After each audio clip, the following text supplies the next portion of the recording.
ఎలా ఉంటాడయ్యా అంటే ఏకదంతుడై తొండముతో ఉంటాడు అని చెప్పడానికి అవకాశం ఉండదు. ఎలా ఉంటాడు అంటే నువ్వు ఎలా ఊహించుకుంటే అలా ఉంటాడయ్యా వినాయకుడు అని చెప్తూ ఉంటుంటారు. అందుకే ఇక్కడ 3 ముఖాలతో ఉన్నటువంటి విశ్వశాంతి మహాగణపతుడు ఆ భక్తులందరినీ ఈ 11 రోజుల పాటు మండపం దగ్గరకు వచ్చిన భక్తులందరినీ ఆశీర్వదించాడు. ఇప్పుడు భాగ్య వీధుల్లో మహా భక్తులందరినీ కూడా ఆశీర్వదించుకుంటూ ఈ సాగర తీరానికి చేరుకున్నాడు. ఇప్పుడు ఇక్కడ ఉన్న మా భక్తులందరూ అలా చూస్తూ ఉంటే పైకే ఒక గంటన్నర నుంచి మనం చూస్తున్నాం.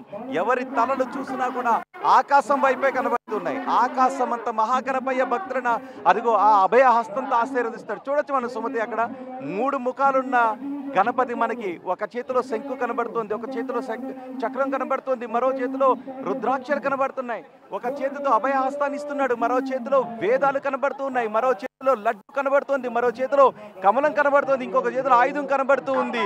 ఆ బొడ్డుకున్న మొలతాడు దగ్గర నాగులు కనబడుతూ ఉన్నాయి.